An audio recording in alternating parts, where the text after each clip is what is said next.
Baik, kita lanjut. Faedah hadis ke-8. Alhamdulillah, wassalatu wassalamu ala Rasulillah wa ala alihi wa ashabihi ajma'in, amma ba'd. Nanti saya tuliskan terjemahan dari hadis ke-8. Nanti ditulis bagi santri. Atau cukup dihafalkan terjemahan dan hadisnya dari hadis pertama sampai ke-7 saja. Biar satu minggu ini satu hadis. Hadis ke-8 tidak usah dulu dihafal. Pahami? Dari hadis pertama sampai hadis ke-7. Hafalkan hadisnya, hafalkan terjemahannya. Hadis ke-8 nanti. Baik. Hadis ke-8 dari Abu Abi Waqid Al-Laythi radhiyallahu tabaraka wa ta'ala an, bahwa Rasulullah sallallahu alaihi wasallam pernah keluar ke perang Hunain. Kemudian ketika baginda Nabi sallallahu alaihi wasallam keluar bersama dengan para sahabatnya ke perang Hunain, beliau alaihi salatu wassalam melewati pohon yang dimiliki oleh orang-orang musyrik. Pohon itu bernama Dzatu Anwat. Ini nama pohonnya. Ternyata orang-orang musyrik pada pohon tersebut itu selalu menggantungkan pedang-pedangnya. Jadi setiap kali mau lewat, orang-orang musyrik itu gantung pedang di situ. Nah, mungkin mengira ini ada keberkahan, ini ada itu. Maka tiba-tiba para sahabat Nabi yang keluar bersama dengan Nabi kala itu, yang memang masihlah baru masuk Islam, belum paham betul apa itu Islam, baru masuk Islam, tiba-tiba mengatakan, "Ya Rasulullah, buatkan kami juga pohon-pohon seperti ini, sebagaimana mereka punya pohon-pohon begini." Maka tiba-tiba Nabi kaget dengan ucapan sahabatnya, kemudian berkata, "Subhanallah, ini seperti apa yang diucapkan oleh Bani Israel, kaumnya Musa kepada Musa." Apa yang diucapkan kaumnya Nabi Musa, Bani Israel kepada Nabi Musa? Mereka mengatakan, "Wahai Musa, ij'al lana ilahan kama lahum aliha." Buatkan bagi kami ini Tuhan sebagaimana mereka punya Tuhan-Tuhan. Yang dibuatkan bagi kami ini berhala yang kami jadikan sebagai Tuhan, sebagaimana orang-orang musyrik ini punya berhala-berhala yang mereka jadikan Tuhan. Itu sama. Buatkan saya pohon ya Rasulullah seperti pohon-pohon ini, sebagaimana mereka punya pohon. Itu sama ungkapannya. Makanya Nabi SAW bersumpah di akhir hadis, "Walladzi nafsi biyadi," demi zat yang jiwaku berada di tangannya, "la tarkabunna sunnata man kana qablakum," sungguh kalian benar-benar akan mengikuti sunnah orang-orang sebelum kalian. Ini terjemahan dari hadis 8. Nanti akan datang bagi para santri ditunjukkan oleh teman-teman panitia. Kita tulis faedah pertama. Bapak. Ini yang kemarin belum selesai, ini hukumnya Ustaz. Hukum menulis Al-Quran lalu dicelupkan itu belum selesai. Mau dilakukan ini? Bukan, saya mau ditahu dulu. Mau buat. Jadi tahu penjelasannya. Baik. Ya, ada. Jangan menonton saya saudara. Baik. Wen Abu Uwais?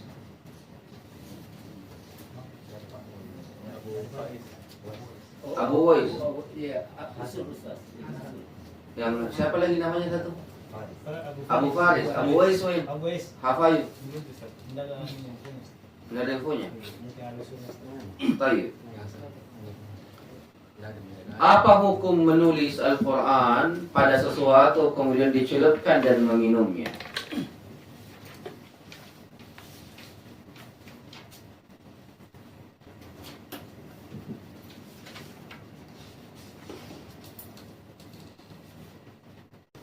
Jawabannya, Al-Imam Ibn Al-Qayyim berkata,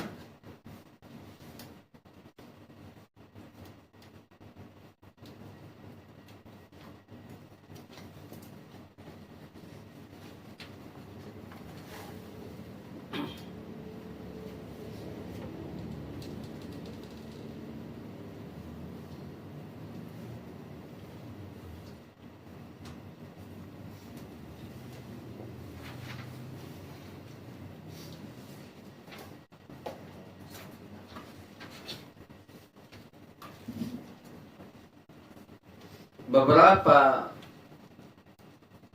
dari para salaf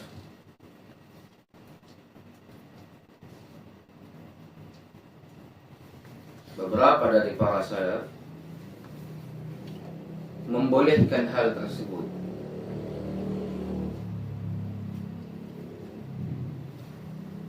Beberapa dari para salaf membolehkan hal tersebut dan menjadikannya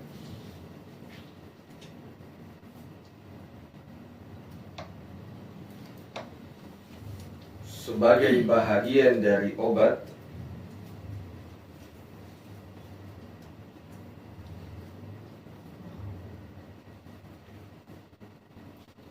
dan menjadikannya sebagian dari obat dan menjadikannya sebagai obat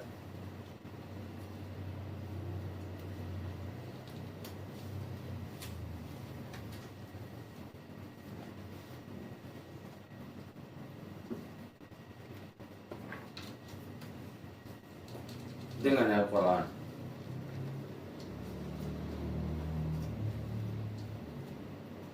Berdasarkan keumuman ayat.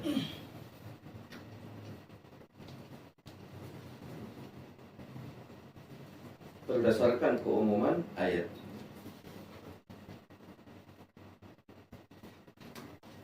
Ini ucapan siapa? Imam Ibnul Qayyim. Tambah baris baru. Dan Al-Imam Ahmad pernah melakukannya.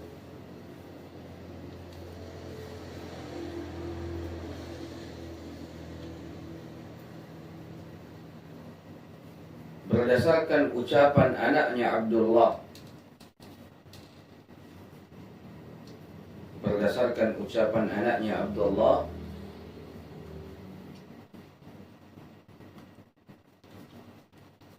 koma, dia berkata. Jangan titik ya, koma. Ia berkata. Titik 2. Aku melihat ayahku menulis. Aku melihat ayahku menulis ta'awud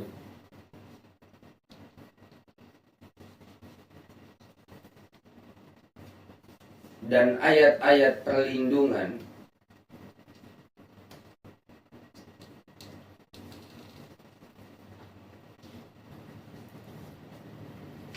bagi orang yang terkena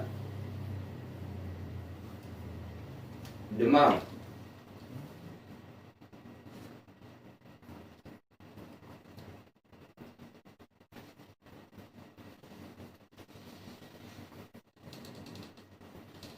Dan juga pernah menulis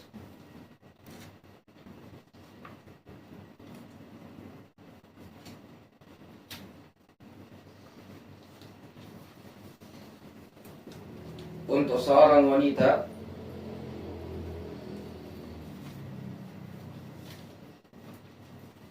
yang kesulitan melahirkan.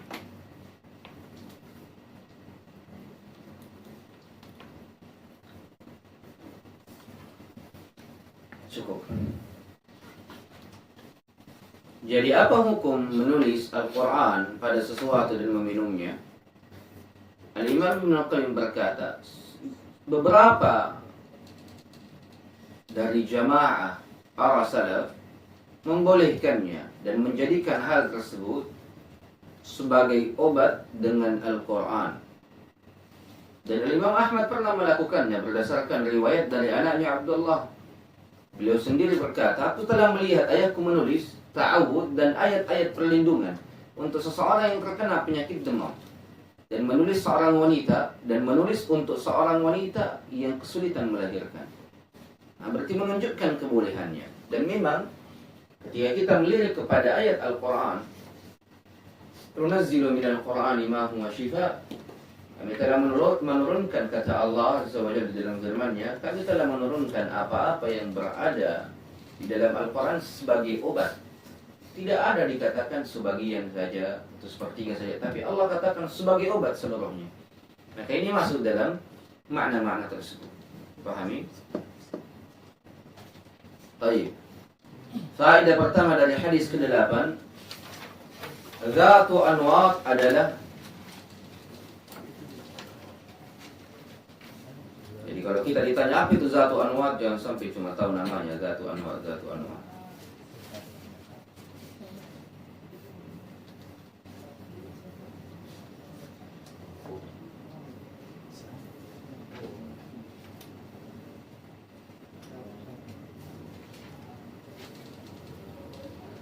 Zatu anwat adalah sudah sebuah pohon hijau yang besar.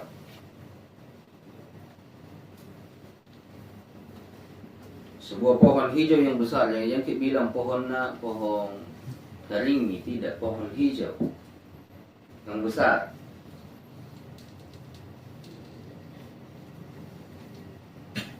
Setiap tahun orang-orang jahiliyah mendatanginya.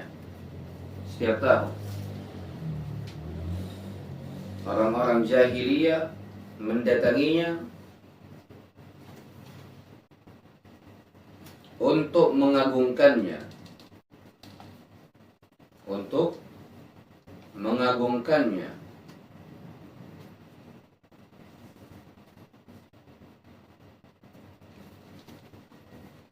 Mereka menggantungkan senjata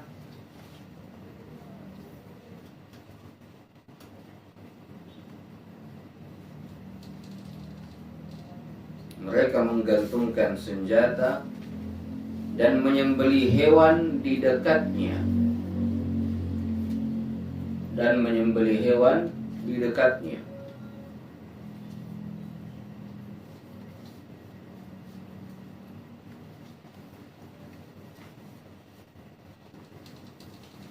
pohon ini berada di sekitar Makkah.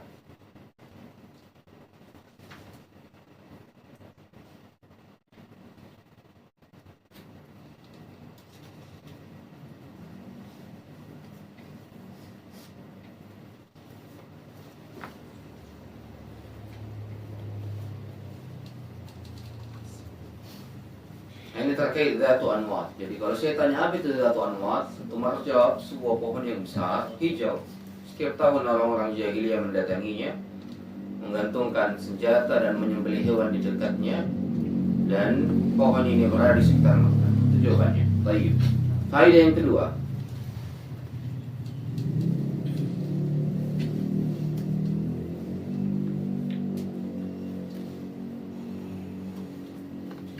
Apa itu keberkahan? Termasuk dalam tabaruk. Apa itu keberkahan?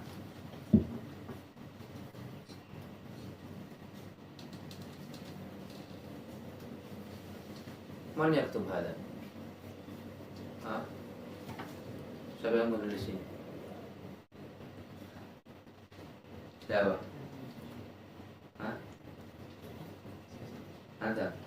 Itu ada kelirunya itu. Bukan al-ma'hadun. Kenapa ada nunnya? Jamilun wa nazifun. Bukan nazif, pakai za. Zain. Baik. Apa itu keberkahan? Yang pertama, secara bahasa.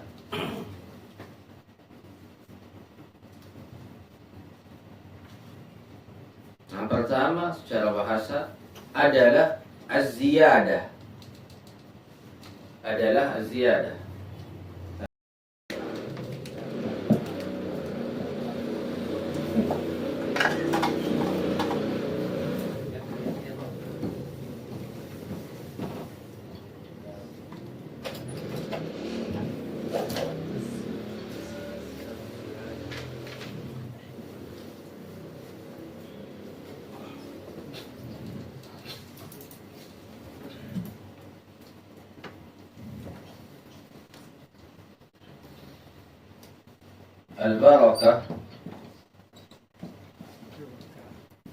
Al-barakatu hiya ini adalah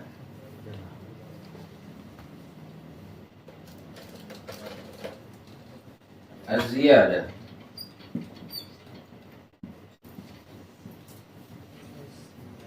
Az-ziyadatu. Apa artinya ziyadatu? Tambahan. Jadi keberkahan itu dari sisi bahasa artinya tambahan. Adanya sesuatu yang ditambahkan. Nah, ini dari sisi bahasanya. Yang kedua, secara hakikat. Yang pertama kan secara bahasa. Yang kedua, secara hakikat. Apa hakikat dari keberkahan? Jawabannya, kathratu al-khairi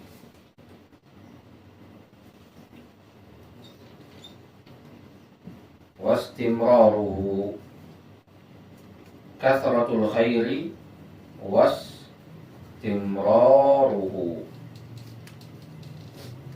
Kathratul khair apa artinya?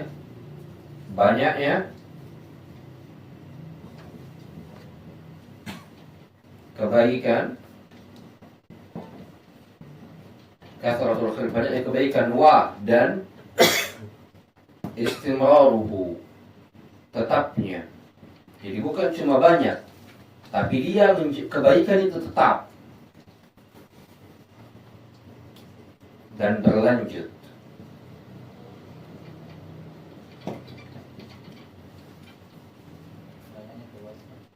Banyaknya kebaikan dan tetapnya serta berlanjut. Nah, ini maknanya kathratul khairi wastimraruhu. Wastimraruhu.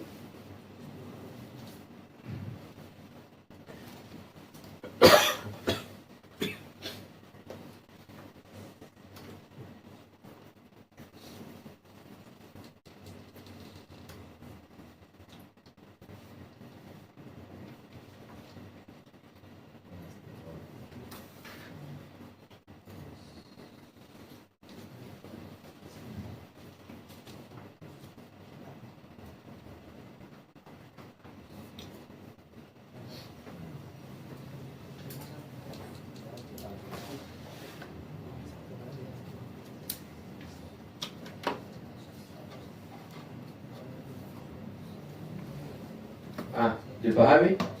Sampai sini? Abu Rizki, ada pertanyaan? Abu Fatimah? Indah? La? Naam? Saya bilang la. Saya bilang naam.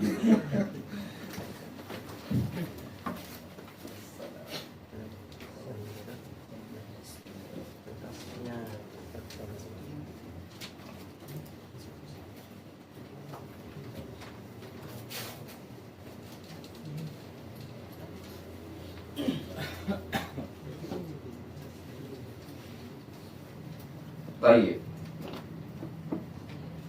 Faedah yang kedua, Ar-Rabbu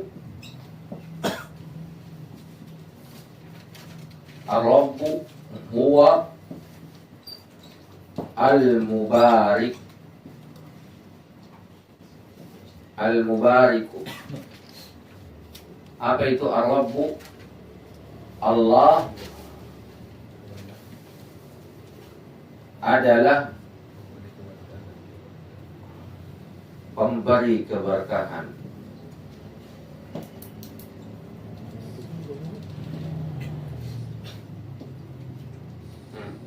Allah adalah pemberi keberkahan. Itu maksud Ar-Rabbu huwal mubarik. Mubarik, ingat kasrah. Mubarik itu pemberi keberkahan. Jadi yang diberikan keberkahan itu apa?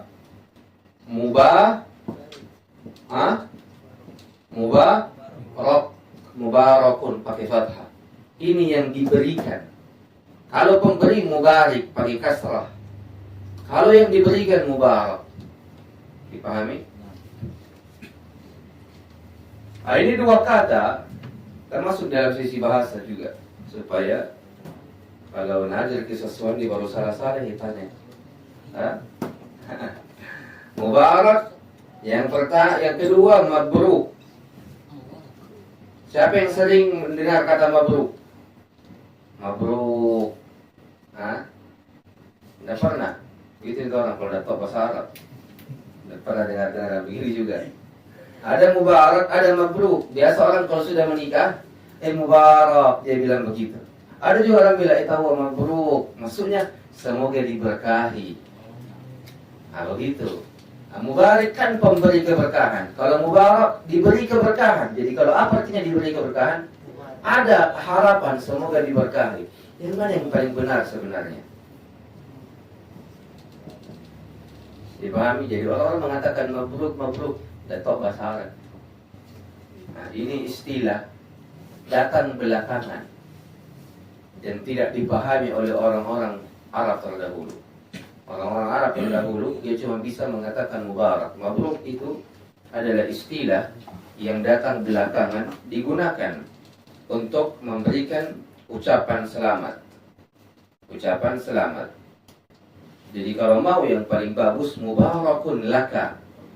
Nah, itu maksudnya mubarakun laka, bukan mabruk. Bukan mabruk. Nah, mubarakun laka itu sama seperti barakallahu laka fi wa baraka alaika fi. Nah, begitu. Jadi kalau tidak mau panjang-panjang katakan saja mubarakun laka. Kalau perempuan mubarakatun laki. Kan begitu. Kalau dia mubarakun lahu. Adapun ucapan mabruk ini adalah ungkapan-ungkapan tersebar di lisan-lisan manusia di hari ini, dan itu bukan ungkapan yang benar dan fasih di dalam bahasa Arab. Hendaknya itu dipahami.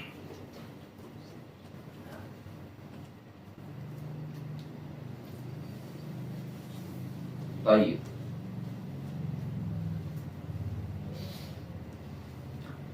Faedah yang ketiga, apa itu tabarruk? Kita sudah masuk ke berkah. Apa itu barakah? Ziyadah. Apa kalau hakikatnya, secara hakikat kasratul khairi wa istimraruhu, banyaknya kebaikan dan tetapnya serta berlanjut. Sekarang apa itu tabarruk? Tabarruk adalah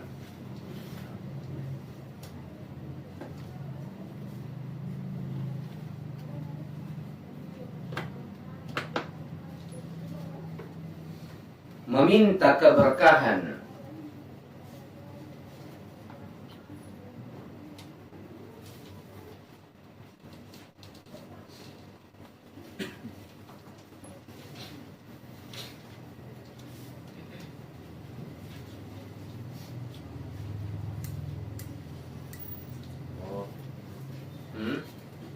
Tabarruk adalah meminta keberkahan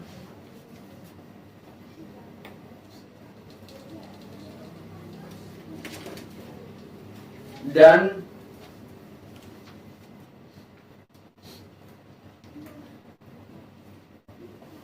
mengupayakan datangnya keberkahan.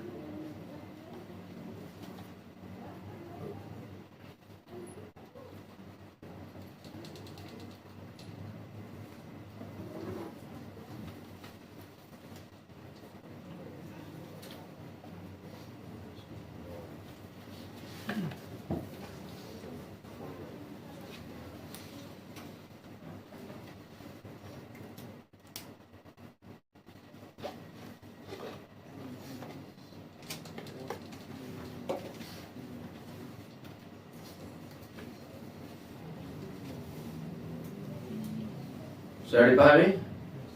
Saya kurang satu lagi. Luput satu hal. Al-barakatu hiya ziyadah. Keberkahan ini adalah tambahan. Ini secara apa? Secara bahasa. Kalau ini satu lagi. Secara syariat. Secara syariat. Kenapa kita harus secara syariat? Karena kadang kita melihat kepada Al-Quran dan Sunnah. Jadi kalau Al-Quran dan Sunnah masuknya ke mana? Hakikat atau syariat? Syariat. Oke, dipahami? Subutu al-khairi al-ilahi fi syai'in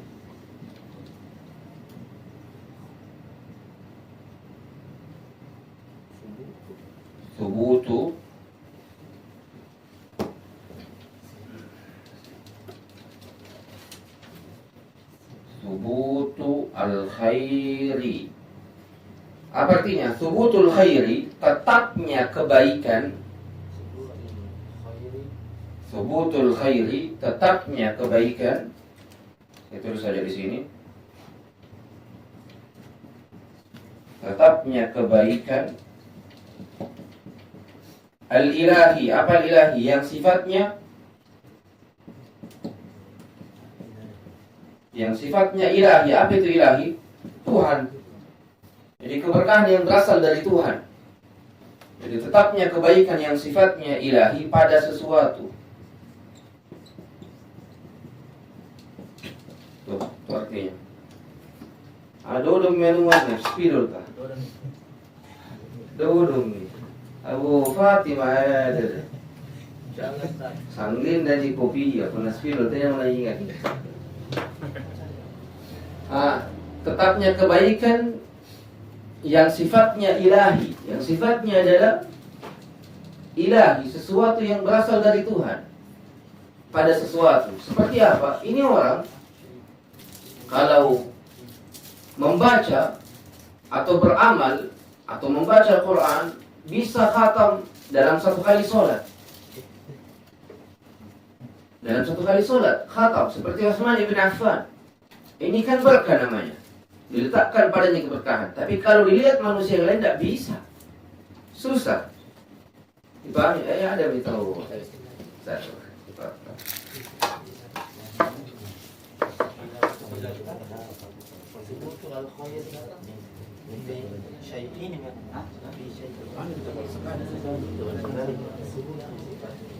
Subutul khairi al-ilahi fi syai'. Subutul khairi al-ilahi fi syai'. Tetapnya kebaikan yang sifatnya ilahi pada sesuatu. Jadi kalau secara hakikat Ustaz, apa bedanya secara hakikat dengan secara syariat? Secara hakikat banyaknya kebaikan. Apa maksud kebaikan ini?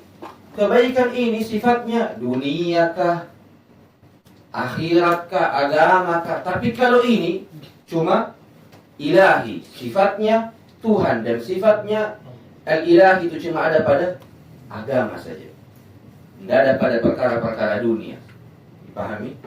Jadi itu bedanya. Secara syariat ini contoh, ada orang tangannya ini bermanfaat sekali sama orang. Seperti apa? Bisa membuat kopi, bisa mengantar kopinya, bisa memperbaiki motor, bisa palu-palu juga. Banyak yang dia bisa kerjakan. Berarti ini dia termasuk sebagai orang yang Allah berkahi secara hakikat. Karena ini banyak kebaikannya bahkan dari sisi dunia. Tapi kalau secara syariat ini kaitannya hanya dengan kebaikan-kebaikan yang sifatnya agama dan akhirat. Tidak masuk dunia di situ. Dipahami? Nah, itu bedanya saja. Supaya kita tahu.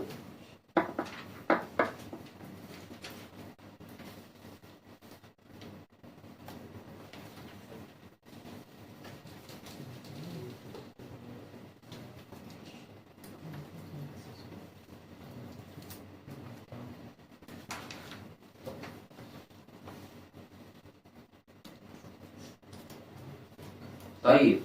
Sudah dipahami? Lanjut. Tabarruk, faedah selanjutnya. Tabarruk terbagi dua.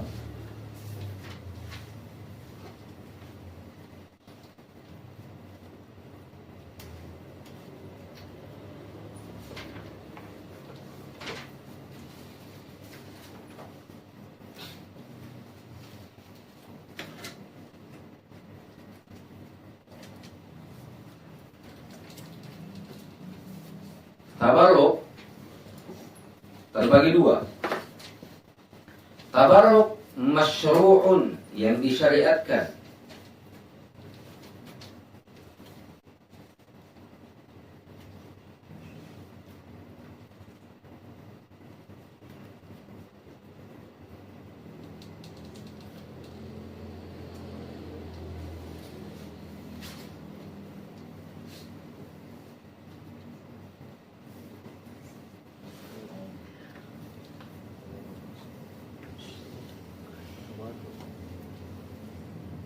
Tabarruk masyru' yang disyariatkan. Yang kedua, tabarruk mamnu yang dilarang.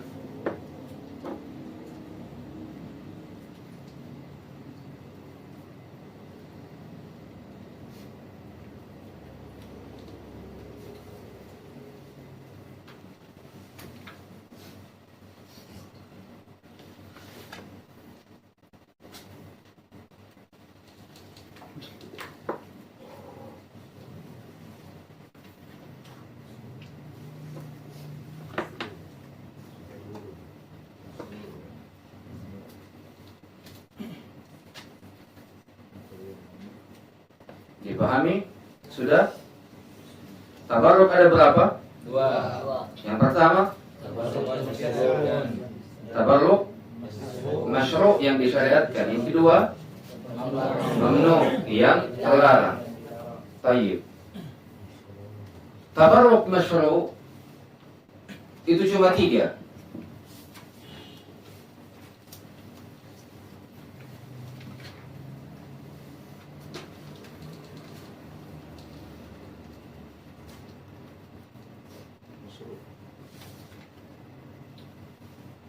Tabarruk al-masyru' yang disyariatkan itu cuma ada 3. Yang pertama, tabarruk dengan nama-nama Allah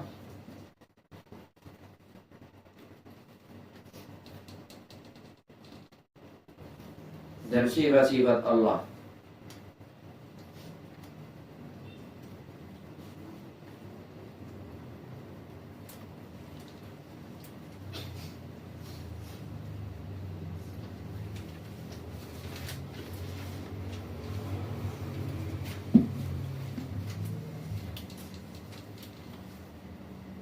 Yang kedua,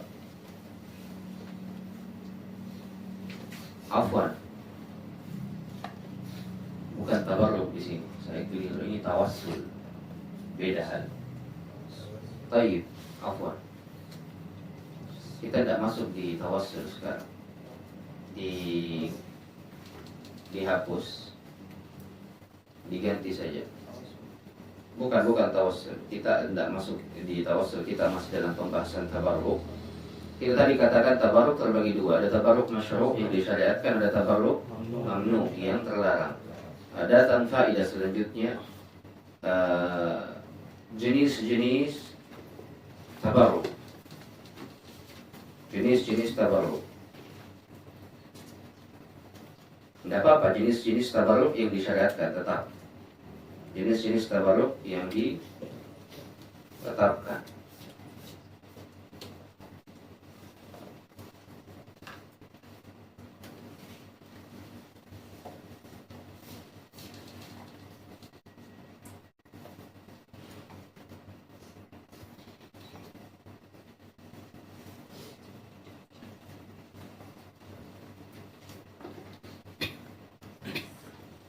Jenis-jenis tabarruk yang disyaratkan yang pertama tadi apa yang kita tulis? Nama Allah dan sifat-sifat Allah. Diganti bertabarruk dengan Al-Quran.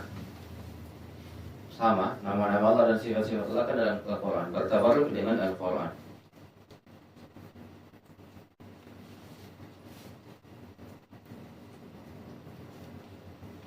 Dengan cara membacanya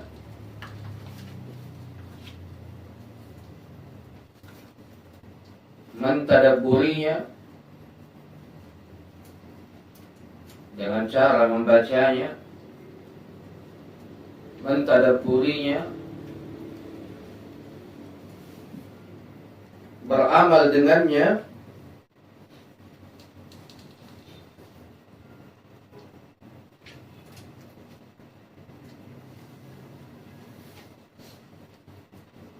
dan menjadikannya ruqyah yang disyariatkan.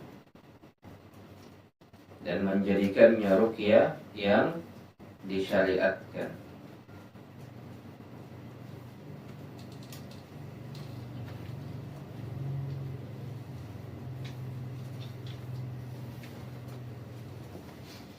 Oke. Dan bukan dengan cara, nah ini di baris bawah lagi, dan bukan dengan cara mengusap-ngusapnya atau mencium-ciumnya atau meletakkannya di tempat-tempat tertentu. Dan bukan dengan cara mengusap-ngusapnya atau menciumnya atau meletakkannya di tempat-tempat tertentu.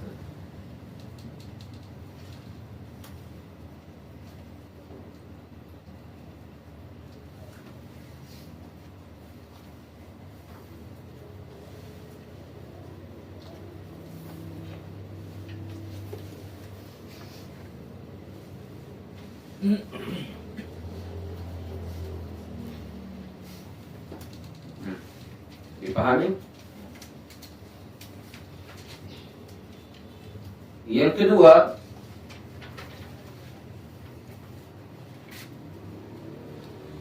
bertabarruk dengan amalan saleh dan ketaatan.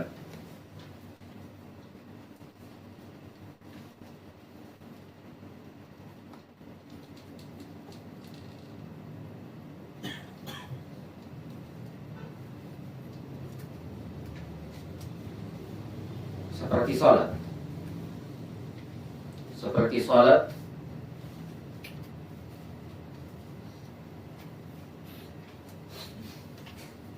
seperti salat berjamaah. Seperti salat berjamaah dan menuntut ilmu syar'i.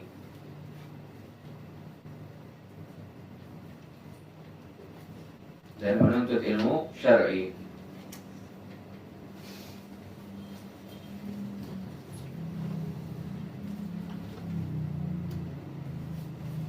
Baik. Itu yang kedua. Yang ketiga,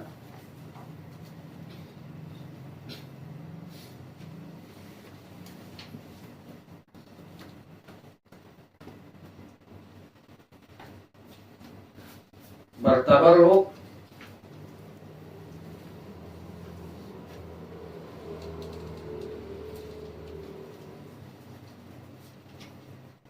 dengan tempat-tempat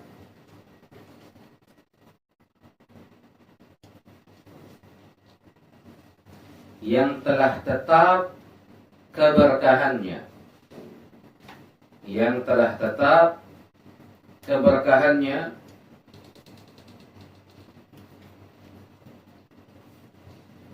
di dalam syariat.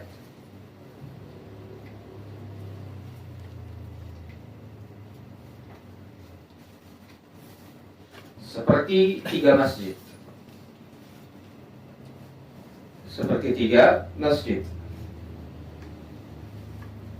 Feroz, apa 3 masjid itu? Masjid Nabawi, 1, Masjid Haram, 2. Masjid Aqsa. Abu Feroz tentang tidak mau dilihat anak tahu. Lihat kan, setelah ini saya tanya. Baik.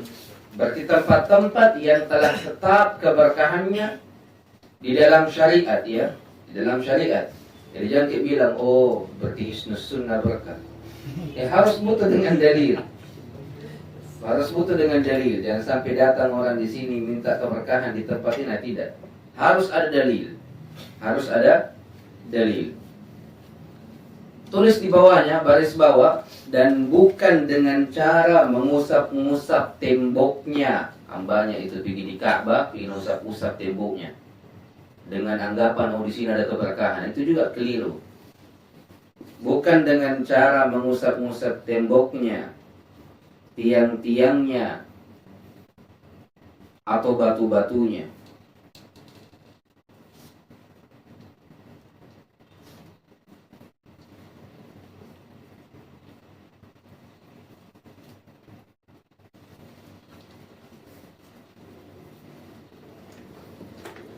Kecuali Hajar Aswad.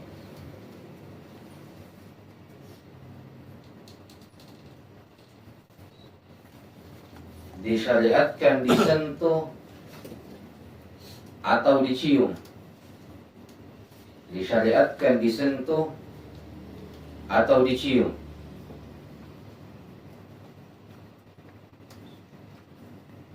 ittiba kepada Nabi.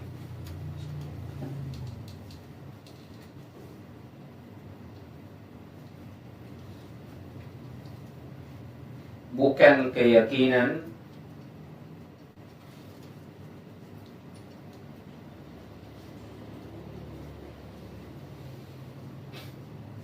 bahwa Hajar Aswad memberikan kebaikan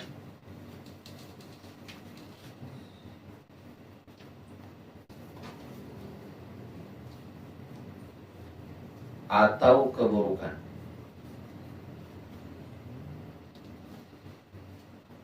Jadi kita menyentuh Hajar Aswad, mencium Hajar Aswad, ittiba kepada Nabi, bukan karena kita meyakini Hajar Aswad ini memberikan kebaikan atau keburukan.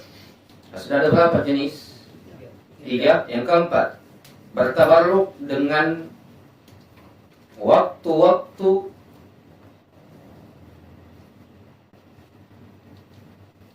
yang berkah di dalam syariat. Yang berkah di dalam syariat.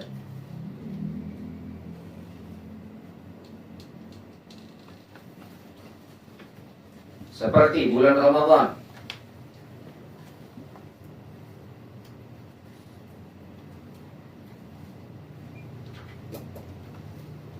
Malam Lailatul Qadar.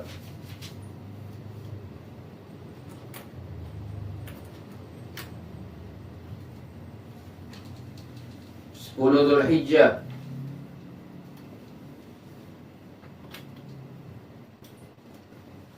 Hari Arafah.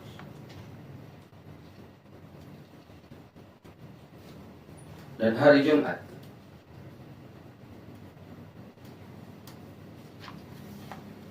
Tulis di bawahnya dengan cara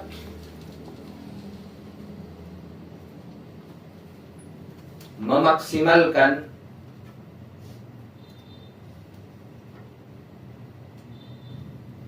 apa-apa yang disyariatkan oleh Allah, dengan cara memaksimalkan apa-apa yang disyariatkan oleh Allah di dalamnya dari ibadah dan kebaikan. Dari ibadah dan kebaikan.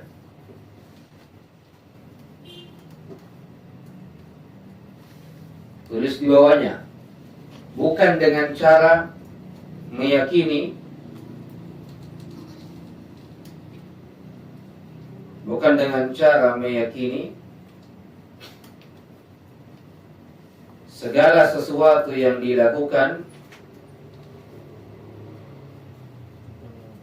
bukan dengan cara meyakini, dulu ya Bu Fatimah menulis, bukan dengan cara meyakini segala sesuatu yang dilakukan di dalamnya menjadi berkah.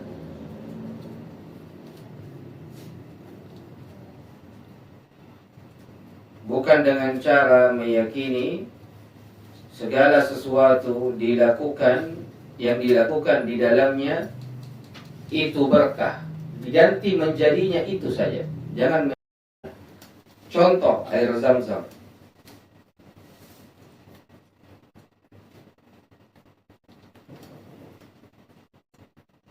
Yang kedua, contohnya buah atau minyak zaitun. Minyak zaitun. Yang ketiga, makan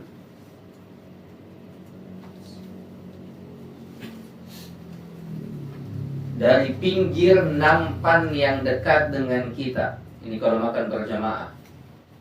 Dia tuh yang di depan ikan mau ambil ayam kan.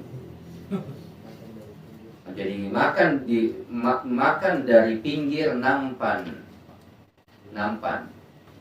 Ketika makan berjamaah. Nampan, tidak tahu nampan? Yang piring besar kah? Nah. Baki, mumtaz. Lanjut selanjutnya, menjilati jari setelah makan. Itu kan masuk ya dalam perkara-perkara keberkahan.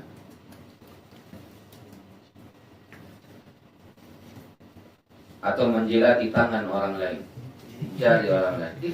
Yang masih tidak mesti ji tangan Abu Mus'ab dijila, tangannya Istrita, tangan anak tak itu masuk. Yang masih soto-soto berhadiah. Jadi menjilati tangan sendiri setelah makan atau menjilati tangan orang lain. Tidak perlu lagi begitu sama istri tak? Di kodong.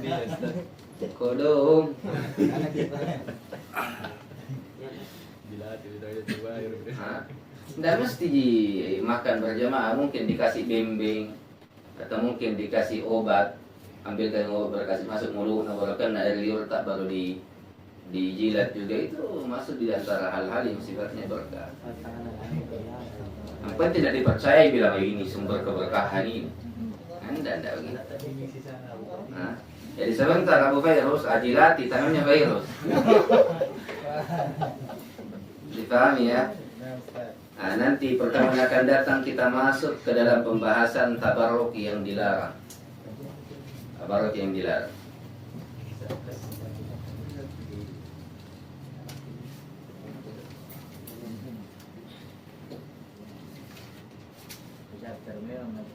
Sekaligus bantahan terhadap syubhat orang-orang yang membolehkan tabarruk kepada orang-orang saleh, para wali, para habib, para ustadz-ustadz, seperti meminum bekas minumannya ataupun selainnya.